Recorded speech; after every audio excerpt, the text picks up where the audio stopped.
Hey everybody, thanks for joining me in the card closet for another episode. We're going to do a big tobacco roll call here for this episode, but first, let's do our mystery man of the day. It's episode number 534. This gentleman had 534 career home runs, which is 19th all time. When I was a little kid memorizing the all-time home run list, he was 7th. So I'll give you a few clues. Let's see if you can figure out who he is. His rookie card is considered to be 1933 Gowdy. However, he was on a number of cards before that. His earliest card was in 1927. He was on a W560 playing card. This guy was in all the popular sets of the 1930s, including Gowdy, Batter Up, Exhibits, Wheaties, Worldwide Gum, National Chickle. His 1935 National Chickle card is fairly iconic. It shows him as a catcher, even though it had been 7 years since he played catcher in a major league game. He had some epic cards in the 1940 and 1941 play ball sets. This gentleman was the 17-year-old major leaguer the year before Mel Ott was a 17-year-old major leaguer. He was recommended to the Philadelphia A's by Home Run Baker, who saw him playing high school ball and got him in touch with Connie Mack, who signed him to the team. He made his major league debut in 1925 with Philadelphia in the American League, and 20 years later he played his last game with Philadelphia in the National League. He was on the roster of the first 9 American League All-Star teams. Unfortunately for him, he was a first baseman and had to compete with Lou Gehrig for those All-Star spots. In the first ever All-Star game, he was on the lineup, backup first baseman to Gehrig, but he never got in the game because Gehrig never came out. 1934, Gehrig was also the starting first baseman, so they put this guy at third base so that he could be in the game. Same thing happened in 1935. Same thing happened in 1936. In 1937, he was the backup first baseman and got into the game near the end of the game as a pinch hitter. 1938, he finally was the starter at first base. And partway into the game, he was moved to third base so that Lou Gehrig could enter the game. 1939, he was back up to Hank Greenberg, and he did not get into the game. 1940, he started at first base, played the whole game, and in 1941, he came in partway through the game in place of Rudy York. So 9-time All-Star, lots of different things that it took to get him into the games. He's a 3-time most valuable player, twice with the A's, once with the Red Sox, 4-time home run king, 3-time RBI king, 2-time batting champ. He won the American League Triple Crown in 1933. It's kind of amazing. 1933, he won the Triple Crown, was the most valuable player, but didn't get into the All-Star game because Lou Gehrig never came out. Kind of interesting, isn't it? 1,700 runs, 2,600 hits, 534 home runs, which when he retired was second only to Babe Ruth. 1,900 RBIs, which even to this day is still 10th. His slash line is 325, 428, 609. That 609 is 4th all-time for slugging percentage and the highest ever by a right-handed batter. This guy was a beast. He was the youngest player to ever hit 100 home runs, 200, 300, 400, and 500 home runs. All those records were broken later on. He still holds the record for most home runs in the 1930s, and chances are he'll hold on to that record for a while yet. 415 home runs in the 1930s.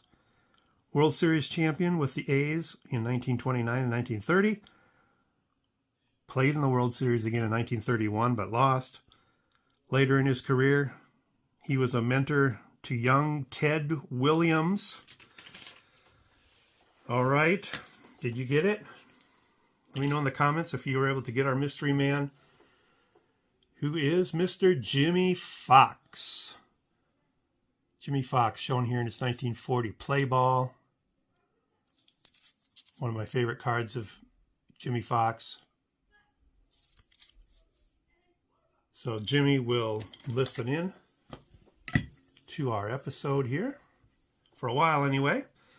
So this episode, I'm going to do something that I've never seen anybody do on YouTube before, and I wish somebody would have. So I finally decided I'm going to do it myself. I'm going to run through all the tobacco card issues. So one caveat, there are tobacco cards numbered T30s, T40s. There are tobacco cards in the T100s. There are tobacco cards in the T300s. But the sports cards are found in the T200s. And so that's what I'm going to do. I'm going to start with T200 and work my way all the way through T201, T202, T203. I'm going to show you what all these tobacco issues are. So if you're interested in seeing what all there is for tobacco, please stick around and you'll get to see the ones I have in my collection. I am going to make this personal. I have a project going right now, a long-term project, to get a Tris speaker card in every tobacco issue that he's in. So I will show you the ones I have as I get to them. I'll show you the ones I need as I get to them. And I'll show you all the rest with pictures that I procured from the internet. So let's get started. I'm going to make room here. We're going to take Jimmie Foxx off. So first up, T200. So T200 is called Fatima Teams. They look like this. Tris speaker is located right there. I got this from Monster Cards shortly before the National this year. Backs look like that. So that's T200. T201. T201s are called the Mecca double folders. Here's my T201 Tris speaker. This is the first time I'm showing this card. I've gotten it recently enough where I haven't put it on a video yet, but this is Tris Speaker's T201 card. Mecca cigarettes on the back. And shared the card with Mr. Gardner there. So that's what the T201s look like. They're meant to fold right across here, as you can see. That's why they're called the double folders. Let's move on now to T202. T202 looks like this. This is a Hassan triple folder because it's meant to be folded here and here. Sometimes you can find these cards trimmed off and you can buy them, the ends all by themselves. This T202 shows Tris speaker here on the right, Smoky Joe Wood here on the left, and Tris speaker sliding in the middle. The backs look like these.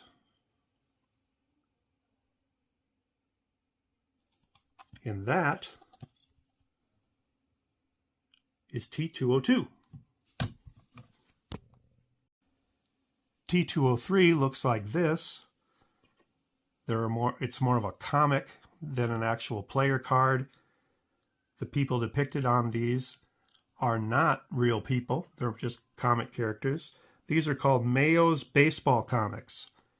No specific players and no Tris speaker in the set. T204, you know them as Ramley. They've got that gold vine border to them. This is Doc Gessler of the Red Sox. Believe it or not, this was issued in 1909, and Tris Speaker is not in the set. So I went and got one of my Red Sox players to show you on this. So this T204.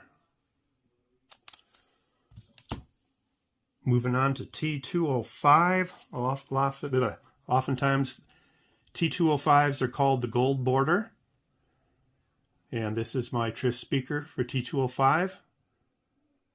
There are a few different backs available. The reason this card's in my collection is because this back is got some paper loss on it, but this is Hassan cigarettes. So you'll see these quite a bit on YouTube.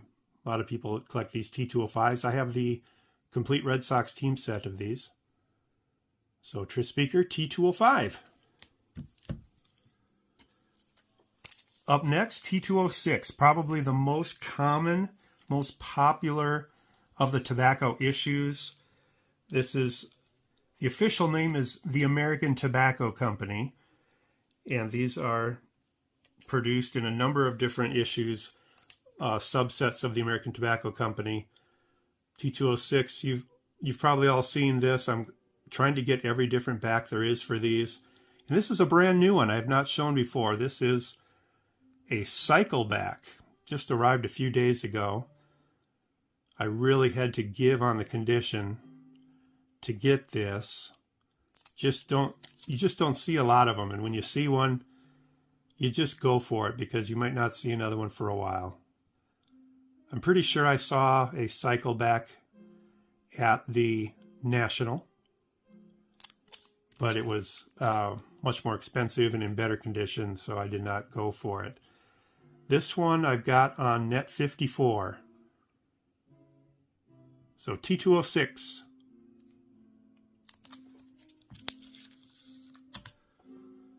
Up next, T207.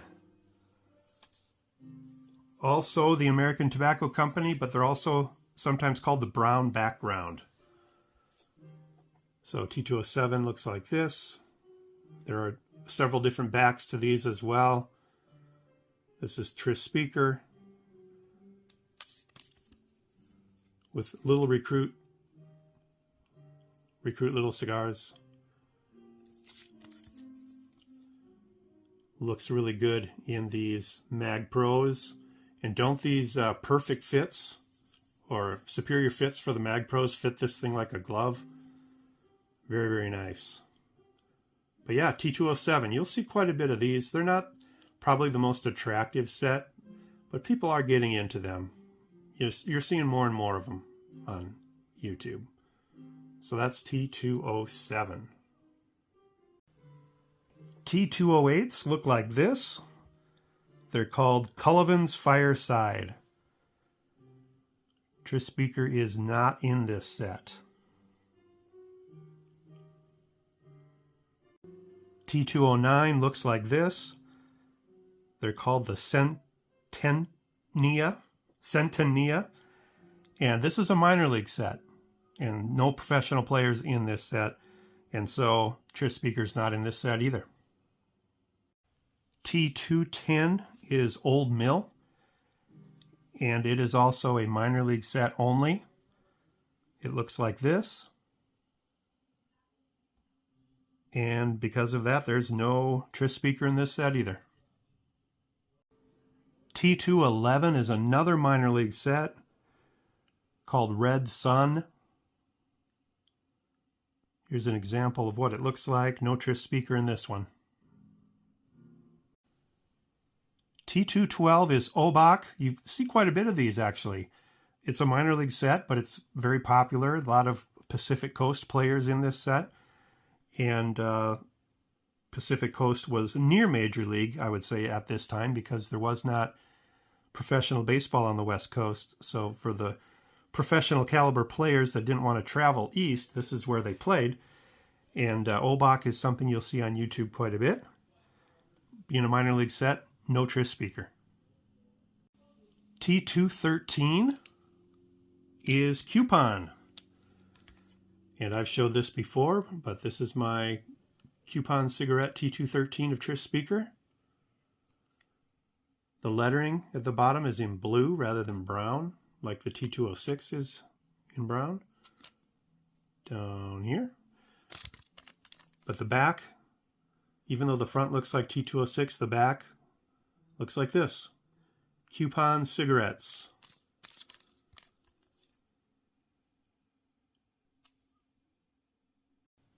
T214 is Victory. This is a harder card to find.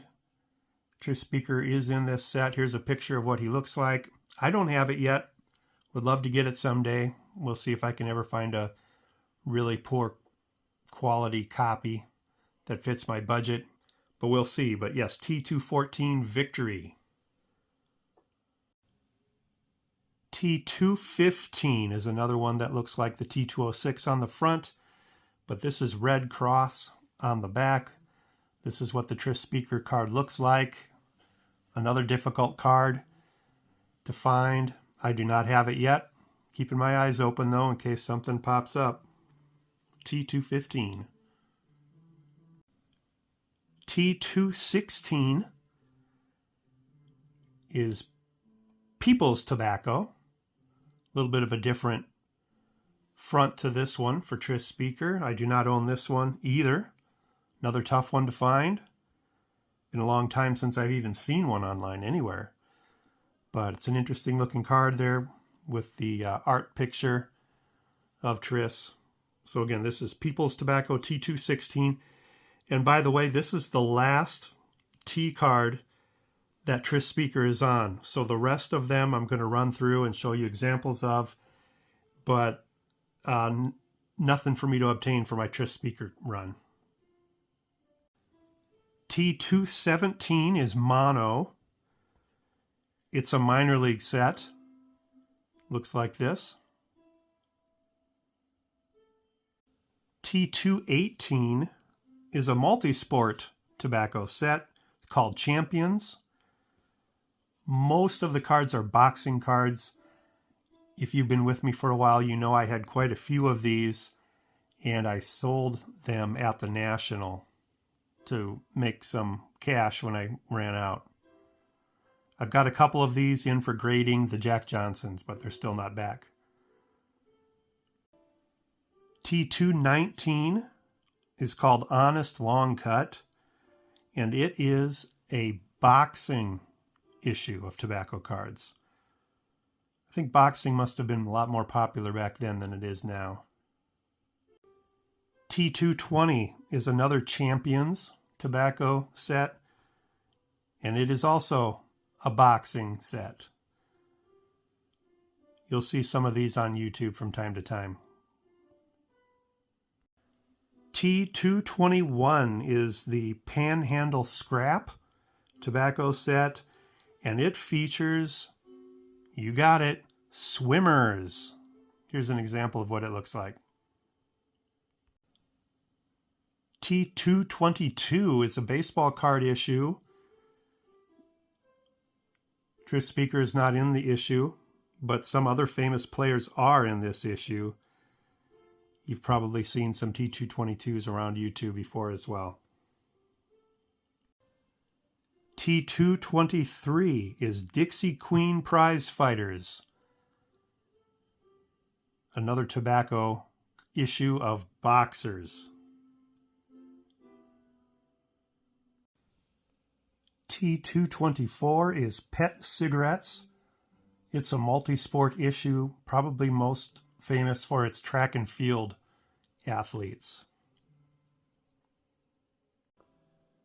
T225 is another boxing issue.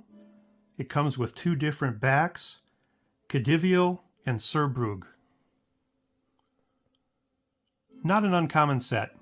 You do hear people talking about 225s when they're talking about old boxing cards from pre-war. T226 is another Red Sun tobacco issue, but unlike the T211s where it's Red Sun of minor league players, this Red Sun set is boxers.